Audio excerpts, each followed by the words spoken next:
Alright, I'll go over how to change the color scheme of the site. It's super easy. Right now I have the HTML files open in this tab, and then one tab over I have the live preview.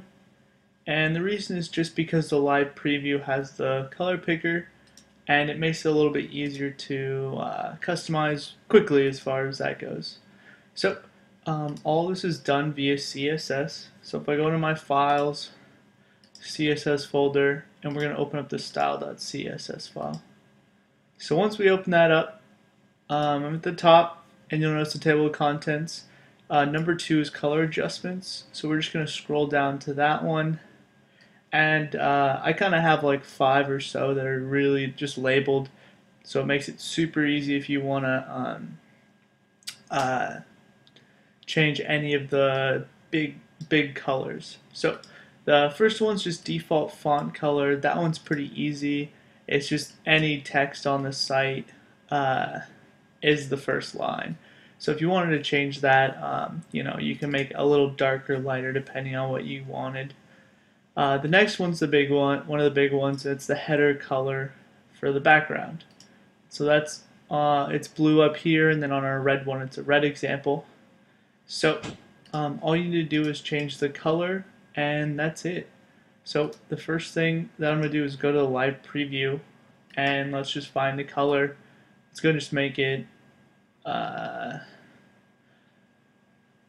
looks fine right there. And you'll notice in the live preview, it gives you the color code down here. So you can just copy the color code from there and then paste it directly into here. Then if I save it and go back to our other tab with our original files on our page, and we refresh it, we get the new header on all of the pages, and it's super easy to do just right there. And then you don't necessarily have to use live preview color picker, but it just makes it easier since it gives you the little code down here. You could edit the Photoshop files as well, and Photoshop will give you the color code.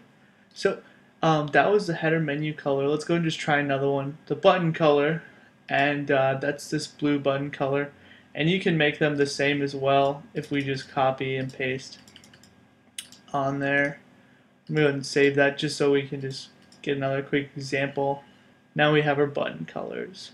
So then another thing we can do, let's just move down the list, is the page title background color. And that's going to be this light yellow-ish background. And that's also in the live preview right here, this featured background, if you want to kind of change it. I think it's a light blue in the other one. So we make it kind of a pink color. Let's copy it, and then we'll paste that 6-digit code right in there, save it, and then we refresh our page. And now it's more of a pink color. And then the last couple things are headings color. So that's all of these blue headings all over the site. And let's just go ahead and make this like a super pink site. So we can change that here. Let's go ahead and make them a pinkish purple. And I'm going to just reference it again in case you're not sure. The code that it gives you is these 6 digits on the bottom right. So if you copy those out, we'll go back to our site, paste them in, save the file, and then when we refresh our page, we now have this pink. And let's go ahead and finish it by changing this hover right here, or this yellow color. If we go in and we change that to another color, we can just make that, or let's go ahead and just make it another pink from here just to show you an example. So the first one's the border around buttons. That's yellow, and then the other one's the subheadings. A few of them are yellow. And we're going to go ahead and save that and refresh our page. And we now have yellow, or pink, instead of that yellow. So that's just basically the easy way to go through the color schemes. And I'll make a second video with additional styles.